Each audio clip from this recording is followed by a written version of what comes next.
All right, hello guys. What we're going to do today in this chapter 13, day 5, is I'm going to formalize the process of the one proportion z-test.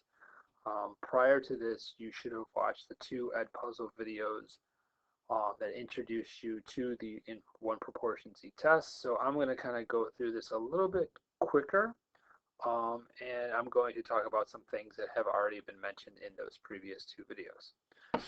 So here we go. In November 2001, the AG Globetrotter, which is actually like an agricultural report, reported that 80% of adults drink milk. Recently, a regional farmers organization that is planning a new milk marketing campaign across its multiple county area pulls a random sample of 75 adults. In the sample, 57 people said that they drink milk. Does this new data suggest that significantly less than 80% of adults drink milk? Test an appropriate hypotheses and state your conclusion at the 5% level of significance. All right, so last week in the second video, you saw the acronym PHANTOMS. So I'm going to kind of refer to that as we go through this. So the P is to identify your parameter of interest. So the first thing we always do in a hypothesis test is we identify what is that parameter value that we're focusing on. And the parameter refers to the entire population. So in this case, it's the true proportion of all adults that drink milk, okay? So when you identify your parameter, it is always referring to the entire population, not the sample, okay? I was looking at some of the Edpuzzle results, and some of you were picking the wrong multiple choice when I was asking those kinds of questions. So that's the P in phantoms. That's identifying your parameter. Now, your null hypothesis is always going to be a value that's given to you in the question. In this case, it is believed that 80% of adults drink milk. Now, the alternative, as mentioned in the videos last week, can be greater than, it can be less than, or it could be not equal to. And I believe the two you watched from last week were both greater than. So this one, it says, does it suggest that significantly less? So that tells us we want to do a less than alternative. Now, we're going to use an alpha level or a significance level of 0.05. So basically, visually, here's what we're doing. We are going to look at a curve that is centered at 80%, because that's what we expect. And what we're going to do is we're going to create what I like to call like a rejection zone down here. And this is going to be a 5% rejection zone. That's our alpha level. Okay, this is 0.05. So if our p hat falls anywhere down here, we are going to reject the null and accept the alternative. If our p hat falls anywhere else on this curve, from here all the way down here, we are going to fail to reject the null, okay? Which means we're basically going to keep it. We're not going to accept it as the true one, but we're going to fail to reject it, all right? So that's what the hypothesis test is going to do. All right, so phantoms, the next thing, PHA, is we're going to address our assumptions and conditions. And so they are the same thing we do for the confidence interval. The first thing you're looking for is randomization. So what we do have here is we have a random sample of 75 adults. So that's what you would write down. Random sample of 75 adults. Now, we want to have, now one of the videos didn't address this quite the way I wanted it to, but the other one did. We want to take the 75 and we want to multiply it by 0.8 and multiply it by 0.2 to see what is the expected number of successes and the expected number of failures. So the 75 times 0.8 is going to give you 60 people, and therefore this one is going to give you 15. So both of those are greater than 10, which is exactly what we want. So it's not about how many you actually got, it's about how many you expect to get. Okay, so notice we got 57, but this is the condition is checking how many you expect to get.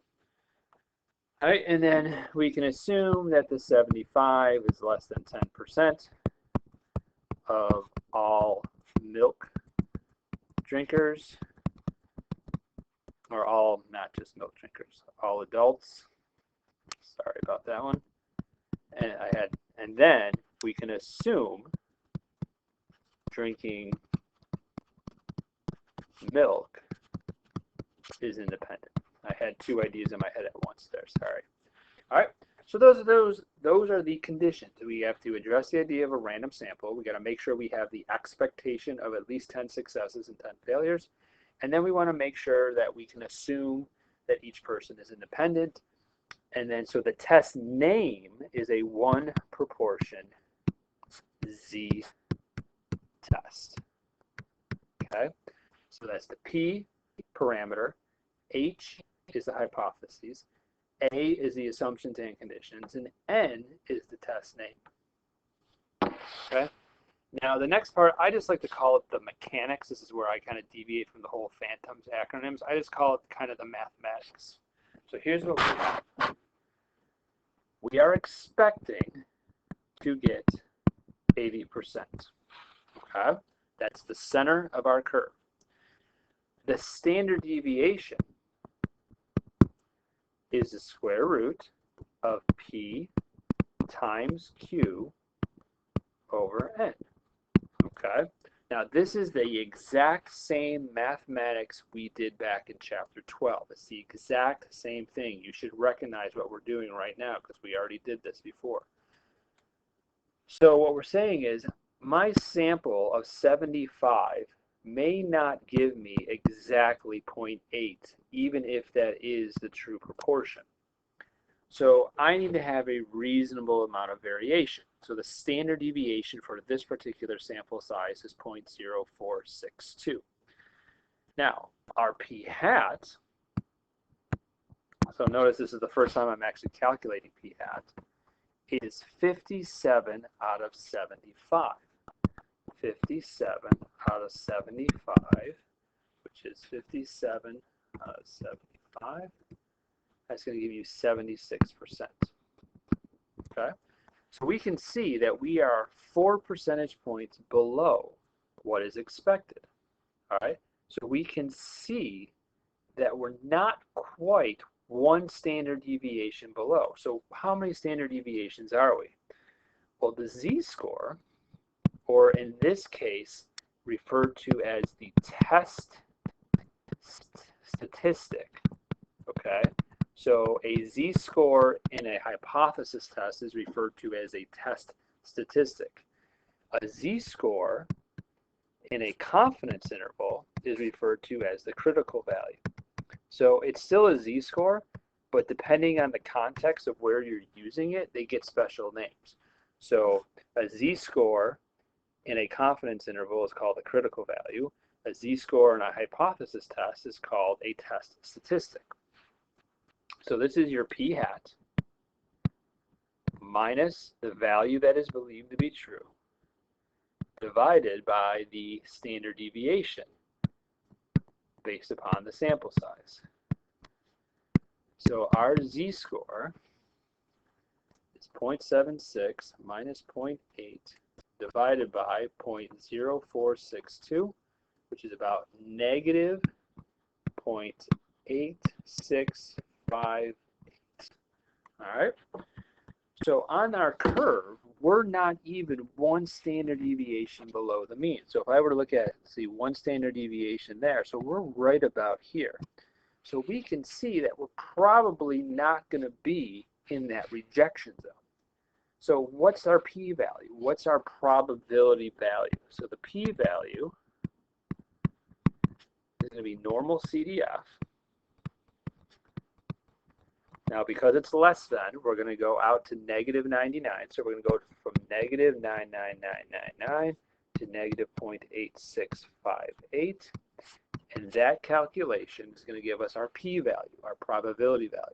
So normal CDF in your calculator, your lower boundary is negative 99999, your upper boundary is negative 0.8658, and your probability value is about 0.193, which is a very large p-value. So that tells me that all of this right here is about 19% of the data. All of this is about 19% of the data. All right? So our 0.74, or I'm sorry, our 0.76 is kind of unusual, but not really. I mean, there's still a 20% chance that you can get this value or something less. So it's not unusual enough to reject what is believed to be true. So our conclusion is we say, there's three parts here. What's your decision? Why are you making that decision? And you write everything in context. So I always like to start off this way. Because our p-value is greater than the alpha level equaling 0.05, okay, this value is bigger than 0.05, we will fail to reject the null. And this is where you identify what the null is. We are not going to mention anything about the alternative. You identify what the null is. All right? We say fail to reject the null. Okay? That's the proper way we make this decision. We fail to reject the null that 80% of adults drink. Oh, I don't know why they just did that. Of adults drink milk. Okay? And that's your full test. That's your decision. We have a decision. We're failing to reject the null. We have a reason. The reason is because the p-value is greater than the alpha level equaling 0.05. And we have it in context, whereas we're identifying the null in context. All right? So there it is. Hypotheses, parameter, assumptions and conditions, test name. What are you doing mathematically? And then what's your decision? Now the last thing I want to do is I want to tie this into the confidence interval. I want to show you how this is connected to the confidence interval. So what we're going to do is we're going to create a 90% confidence interval. You don't have to worry about why it's 90. I'm probably going to explain that in tomorrow's video, but for right now, we're going to do a 90% confidence interval because I want to show you what happens. So our p hat was I just want to make sure I have this right, 0.76, okay? So a confidence interval, if let's say we had no idea what the true proportion was and we wanted to estimate it.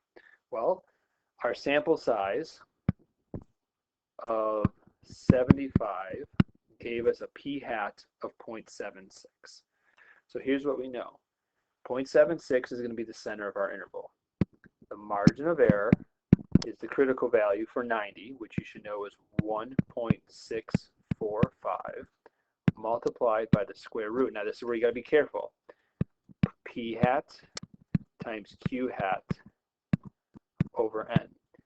All right, so in the confidence interval, this is P hat and Q hat. In the hypothesis test, this is the null hypothesis is your P and your Q. So you got to be careful there. So 1.645 multiplied by the square root of 0.76 times 0.24 divided by 75 gives us a margin of error of about 0.081. So the confidence interval is 0.76 plus or minus 0.081. So when we create the interval, watch what happens. 0.76 plus 0.081, 0.841, 0.76 minus 0.081, 0.679. So here's what happens. This confidence interval supports our null hypothesis. Why does it support it? Well, because if you look at the range of values, our confidence interval, we are 90% confident that the true proportion of people who drink milk is between basically 0.68 and 0.84. This value is inside of our interval. And therefore, our interval supports the idea that 80% might in fact be the true proportion. So this interval supports the idea of failing to reject the null. Okay? So if the confidence interval that you create contains the null hypothesis, that would support the idea of failing to reject the null. All right? All right, so here's what you're going to do for homework. For this homework assignment, you're going to do one question. And what I would like you to do is add this homework to tomorrow's homework and submit them at one time. So when you turn in the homework, send your email and say chapter 13, day 5, and day 6. Put them on one sheet of paper. You might probably have to do front side and back side. So don't send them separately. Send them as one assignment, and that's how I'm going to put them in Infinite Campus. All right. If you have any questions or anything, email me, contact me through the Teams page. But that's it. Thanks, guys.